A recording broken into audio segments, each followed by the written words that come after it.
Existem alguns grupos que criam narrativas enviesadas e segregacionistas para gerar polêmica. E essa busca por engajamento tem um motivo, que é gerar um protagonismo falso, já que essas pessoas não têm nem vivência dentro das macumbas e sempre se escondem atrás do discurso que aprenderam com seus mais velhos, que ninguém sabe quem são, né? E que, por sinal, né, sempre vem com essa disputa de narrativas sem base nenhuma. Sobretudo, uma disputa segregacionista e que é sempre pautada da mesma forma, que acaba cometendo alguns tipos de preconceitos e até mesmo racismo contra outras etnias. A gente precisa deixar claro aqui que, obviamente, quem é preto, quem é indígena, sofre muito mais racismo do que pessoas que às vezes são ciganas, como eu, no caso, e são lidas como brancos, né? Isso é bem óbvio, a gente não precisa chegar nesse ponto aqui, mas precisamos deixar claro que o fato de você vir com discursos que muitas vezes são racistas, sim, contra etnias indígenas, contra as pessoas nordestinas, contra etnias ciganas, né? E tudo isso baseado em falácias para ter algum tipo de protagonismo. Então vamos entender um pouquinho sobre isso, né? Eu já falei sobre isso algumas vezes, eu tenho um vídeo inteiro no YouTube falando sobre como os ciganos vão estar dentro da formação das macumbas, seja macumba carioca, umbanda e etc, né? E se quiser, vai lá ver no YouTube que tem ele completo. Aqui no meu perfil no Instagram também tem esse vídeo.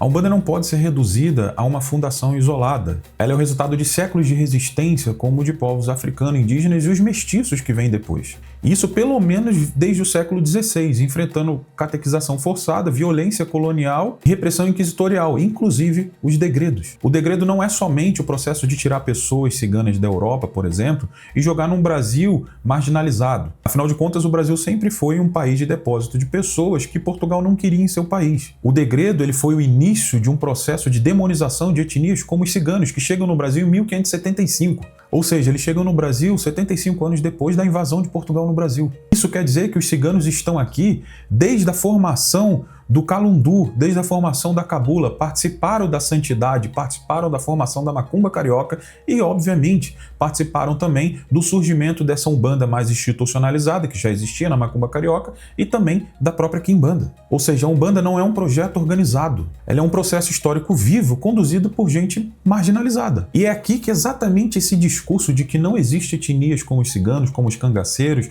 como várias outras etnias que vão vir posterior a essa base de fundação afro-indígena, esse discurso acaba caindo por terra. E é muito comum dentro desses grupos, e são vários grupos, não é somente um grupo que fala esse tipo de coisa, porque um fala e o outro acaba replicando porque eles não estão a fim de estudar e sim de criar protagonismo para no fim te vender uma mentoria, te vender um cursinho, alguma coisa assim, né? Então é muito comum você ouvir eles dizerem que os ciganos que estão encarnados, pessoas que são de etnias ciganas, como o Xinti, o Caló, a qual eu faço parte dos dois, já que tenho nas duas partes da minha família, né? Os Romani, etc., né, não aceitam as manifestações ciganas dentro das macumbas, como na Umbanda, na Quimbanda, né, e etc.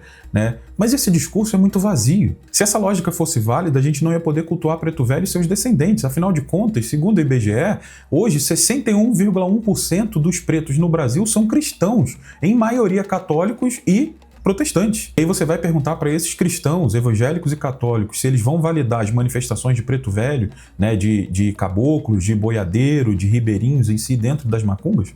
Até mesmo os caboclos a gente não ia poder cultuar. E muitos dos indígenas foram convertidos à força e acabaram adotando de fato o viés cristão. Hoje, os indígenas que a gente tem preservados lutam para manter a sua etnia viva, ainda bem, né? E não é graças a essas pessoas que tentam apagar a influência indígena dentro das umbandas. E muitas vezes é graças a pessoas que têm um amor pela etnia indígena, pela sua ancestralidade indígena, que está se manifestando dentro dos terreiros. Obviamente, a gente precisa aqui separar o que é mistificação de gente que leva a sério a ancestralidade e procura trabalhar de uma forma mais fundamental dentro do seu trabalho com caboclo, preto velho, ciganos, etc. Né? Afinal de contas, a gente sabe que todas as linhas de macumba acabam sendo mistificadas por muitas pessoas que às vezes não querem estudar ou que têm um mau caráter de fato. Assim como essa falácia de que os ciganos não podem se manifestar na Umbanda porque eles comercializavam escravizados, né? E eu já mostrei no meu vídeo com provas históricas, com bibliografia, com registros, que era uma parcela tão pífia, tão mínima, que isso não minimiza, obviamente, o terror que é o comércio de escravizados, né? Mas era uma parcela tão mínima que cabia dentro de uma casa em uma única rua no Rio de Janeiro, que hoje a gente chama de Rua da Constituição e era chamada de Rua dos Ciganos porque eles eram marginalizados até dentro desse contexto. Afinal de contas, os ciganos que comercializavam escravizados, eles não eram como os burgueses que comercializavam estavam escravizados livremente. Eles só poderiam comercializar dentro dessa casa e escravos que eram ditos escravos de segunda linha, ou seja, os doentes, aqueles que eram incapazes por consequência de alguma deficiência física e etc. Né? Obviamente, isso não minimiza o fato de escravização ser uma coisa terrível, né? E sim, a gente condena isso, mas eram tão poucas pessoas que cabia dentro de uma casa, e você condenar mais de 300 mil ciganos dentro do Brasil por causa disso é a mesma coisa que você condenar todos os pretos velhos porque existiram capitães do mato.